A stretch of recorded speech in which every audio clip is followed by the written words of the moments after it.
नमस्कार, स्वागत है आपका सियासत नगरी में।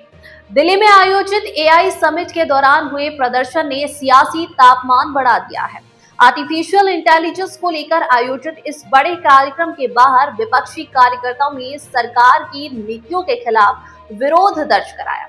प्रदर्शनकारियों का कहना था कि एआई जैसी नई तकनीक पर चर्चा जरूरी है, लेकिन उससे जुड़े रोजगार, डेटा सुरक्षा और पारदर्शिता जैसे सवालों को नजरअंदाज नहीं किया जा सकता। इसी बीच पुलिस द्वारा कुछ कार्यकर्ताओं को हिरासत में लिए जाने और उन पर कार्रवाई किए जाने को लेकर विवाद गहरा गया है। कांग्रेस महासचिव केसी वेणुगोपाल ने इसे लोकतांत्रिक अधिकारों का हनन बताया। उन्होंने कहा, विरोध लोकतंत्र का दल है, अपराध नहीं। अगर शांतिपूर्ण प्रदर्शन करने वालों पर कार्रवाई की जाती है तो यह लोकतांत्रिक मूल्यों के खिलाफ है। वेणुगोपाल ने आरोप लगाया कि सरकार असहमति की आवाज को दबाने की कोशिश कर रही है। उनका कहना है कि जब देश में तकनीक और एआई के भविष्य पर बड़े बड़े दावे किए जा रहे हैं, तब आम नागरिकों को, युवाओं की आशंकाओं को भी सुना जाना चाहिए। उन्होंने यह भी कहा कि प्रदर्शन पूरी तरह शांतिपूर्ण था और कार्यकर्ताओं ने किसी तरह की हिंसा या अव्यवस्था नहीं फैलाई।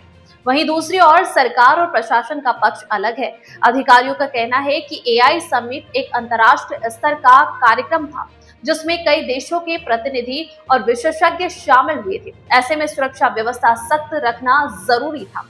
प्रशासन के अनुसार प्रदर्शन की अनुमति निर्धारित स्थान पर दी गई थी, लेकिन कुछ लोग प्रतिबंधित क्षेत्र की ओर बढ़ने लगे, जिसके चलते एहतियातन कार्रवाई की गई।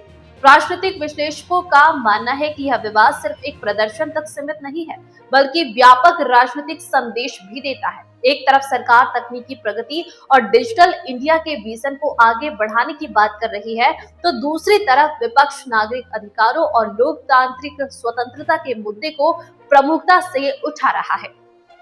इस पूरे घटनाक्रम ने एक बार फिर यह सवाल खड़ा कर दिया है कि लोकतंत्र में विरोध की सीमा क्या होनी चाहिए और प्रशासन की भूमिका कितनी सख्त या लचीली होनी चाहिए। क्या सुरक्षा के नाम पर विरोध को सीमित किया जा सकता है या फिर असहमति को खुलकर सामने आने देना ही लोकतंत्र की असली ताकत है। फिलहाल एआई समिट अपने एजेंडे के साथ आगे बढ़ चुका है, लेकिन उसके बाहर हुआ यह प्रदर्शन राजनीतिक बहस का नया केंद्र बन गया है। आने वाले दिनों में यह मुद्दा संसद और सड़कों दोनों जगह गूंज सकता है। आज के लिए बस इतना ही। ऐसी ही सटीक और तेज खबरों के लिए देखते रहिए सियासत नगरी।